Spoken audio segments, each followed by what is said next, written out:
When most people think about the Titanic, they think about Jack and Rose's short-lived relationship forming and how Jack died tragically so that Rose could live on. Well, this French girl thinks that there was some foul play afoot. This is Titanic, more than an iceberg.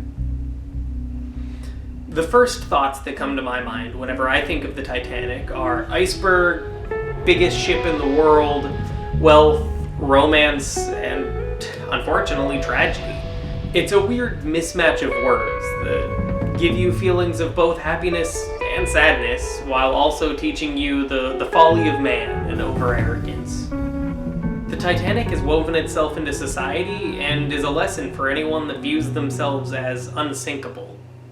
As a refresher, for those of you who haven't thought about the Titanic since elementary school, I'll go over a few details. In 1909, construction started on the RMS Titanic, the largest ship ever built at the time, in Belfast, Ireland. The ship was made with luxury in mind. It had a swimming pool, gymnasium, upscale restaurants, and even libraries on board. The lead architect was a man named Thomas Andrews, who quoted to a friend that the Titanic was as nearly perfect as human brains can make her. He was on the maiden voyage, and the only voyage of the Titanic. The Titanic, called unsinkable by many news outlets, but never the actual architect or the company that actually built the ship. So that's just a little bit of trivia for you. Nobody really ever called it, nobody in the production called it unsinkable. But it set sail on April 10th, 1912, under the command of Captain Edward Smith, with approximately 2,224 passengers and crew aboard. On April 15th, 1912, the ship hit an iceberg. That's the story that everybody knows. The RMS Carpathia. If I mispronounce anything in this video, I apologize, but it might happen. But the RMS Carpathia was about 4 hours away, so that's the closest ship that was around. They were about 4 hours away when they received the distress beacon. They went to the coordinates of the Titanic as quickly as possible, but being 4 hours away, they could only get there after 1,500 people had already died. I know that none of that information is really that new because, again, a lot of you may have learned about the Titanic when you were in elementary school. But what's interesting is, besides Jack and Rose, I mean, there were a lot more people on that ship, and a lot of them very wealthy. So what I actually found was an article by Business Insiders that talked about some of the more famous and wealthy people that were actually aboard the ship. And now I'm just going to go over a few of them. First was John Jacob Astor, whose net worth at the time was $87 million, or $221 billion in today's currency. Second was W.T. Stead, an investigative journalist who wrote a dramatic expose of child prostitution in London. In the expose, he went undercover to show how easily you could procure a young girl for €5. He revealed the network of procurers and the doctors who would guarantee the girl's virginity. Next, we have John Thayer, the Pennsylvania Railroad Company vice president. Isidore Straus, the co-owner of Macy's at the time, and a member of the U.S. House of Representatives, who died with his loving wife Ida, who refused to leave his side. She said something along the lines of, "We live together, we'll die together." Romantic, tragic. Next we have a name which I know I'm going to screw up, which is Benjamin Guggenheim, who was an American businessman with a sizable inheritance, and aboard the Titanic, also his mistress. George Dennick Wick, who served as founding president of the Youngstown Sheet and Tube Company, one of the nation's largest regional steel manufacturing firms, out of Ohio. Charles Melville Hayes, the president of the Grand Trunk Railway. He is credited with making the Grand Trunk Pacific Railway, a Canadian transcontinental railway. Lastly, we have someone with a very cool and also really unfortunate name, Archibald Butt. And and he was a presidential aide for both Theodore Roosevelt and William Taft. All of the names that I just listed died in the sinking of the Titanic. There were other people aboard the boat that also had some fame, some actresses, some other maybe authors and other people, some of which died, some of which lived. These were just the ones that really stuck out to me as suspect. Curious. They made me feel like I needed to do a little bit more thinking and try to understand just a little bit of what was going on in these people's lives. Most people just accept that the Titanic hitting the iceberg was a mistake. Yes, it was a tragedy. Yes, it was unfortunate. A lot of people died, and my heart goes out to all of them. It was a really unfortunate thing to happen, and I imagine the death to be excruciating, and I wouldn't wish that upon anybody.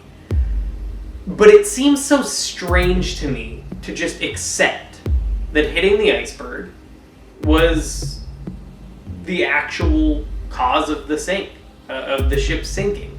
And the reason that it seems weird to me is because you have this massive ship with a bunch of wealthy people, and it goes down in the dead of night.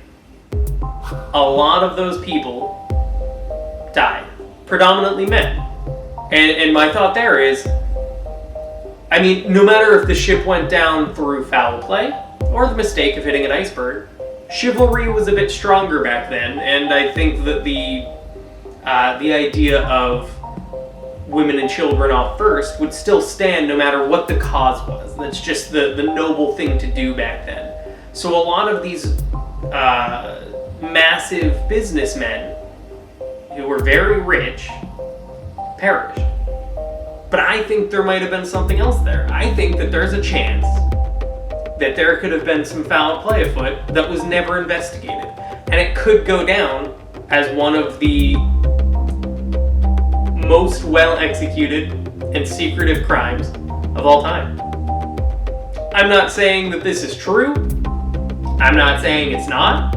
I'm just saying that I feel like it's worth thinking about, other than just accepting that an iceberg was there. Now let me explain some of my reasoning.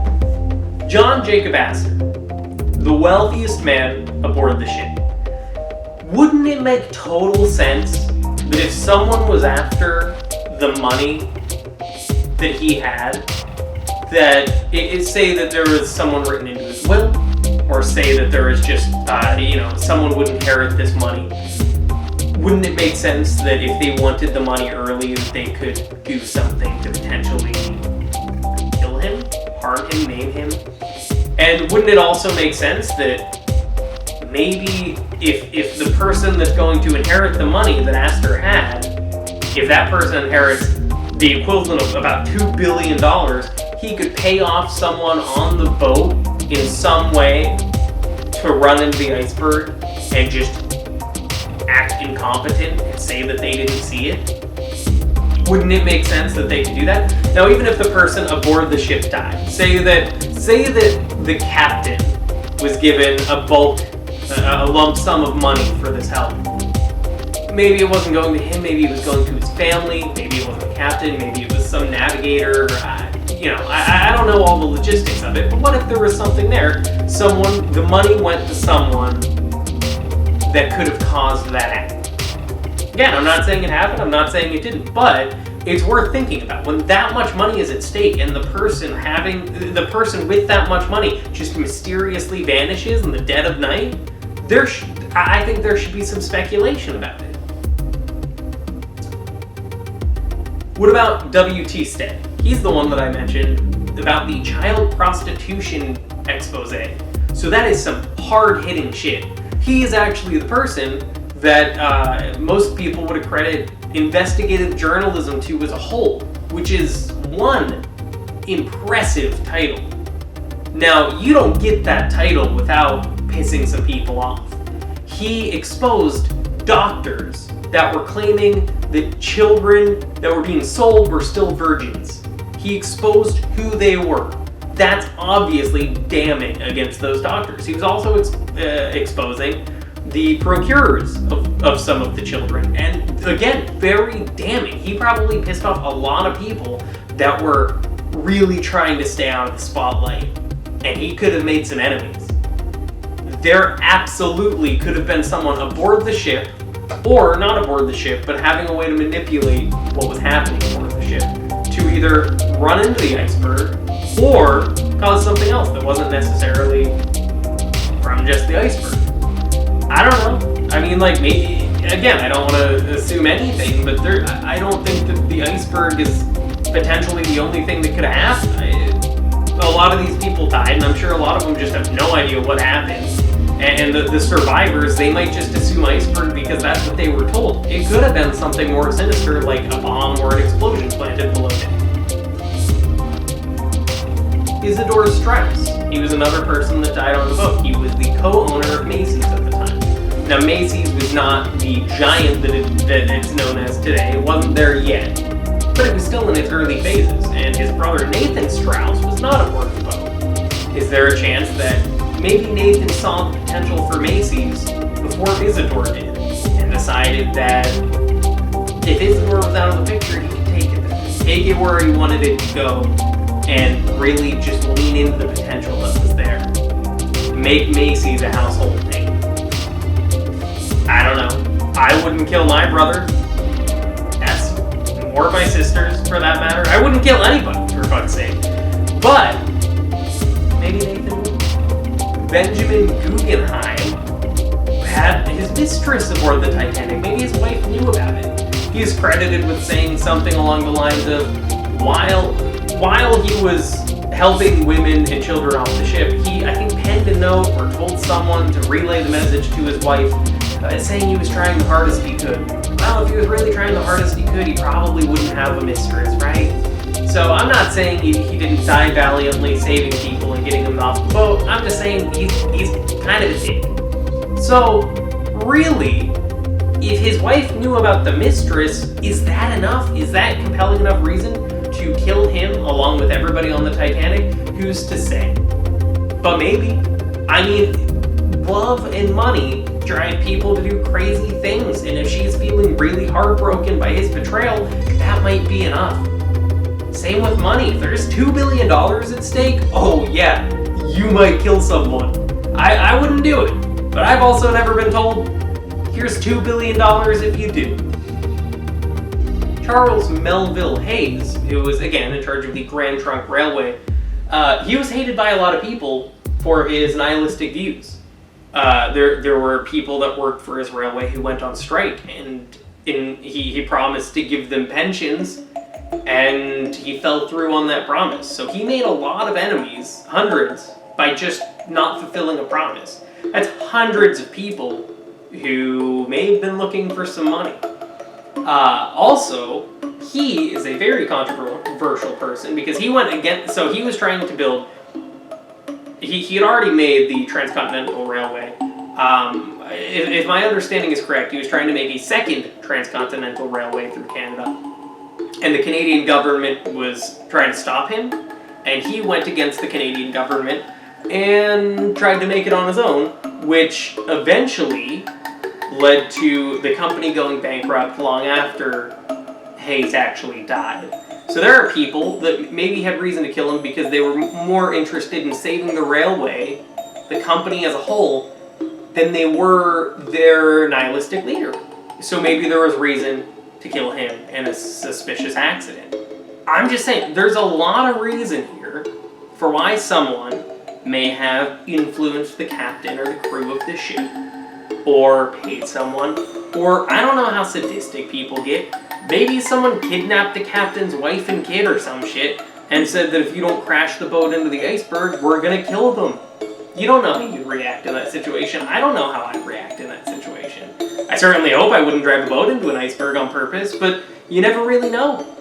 So, again, I don't want to say anything definitively, but I think the fact that we're just leaving the Titanic as going into an iceberg and just killing 1,500 people as just that tragedy, it seems suspicious to me. It seems like there might be more. Look, I don't want to say anything for sure, but The Titanic has become this symbol in today's society. It's synonymous with both tragedy and romance. But maybe there's something else going on there that no one's really considered. Because it seems like there were a lot of people on that ship that had a lot of enemies.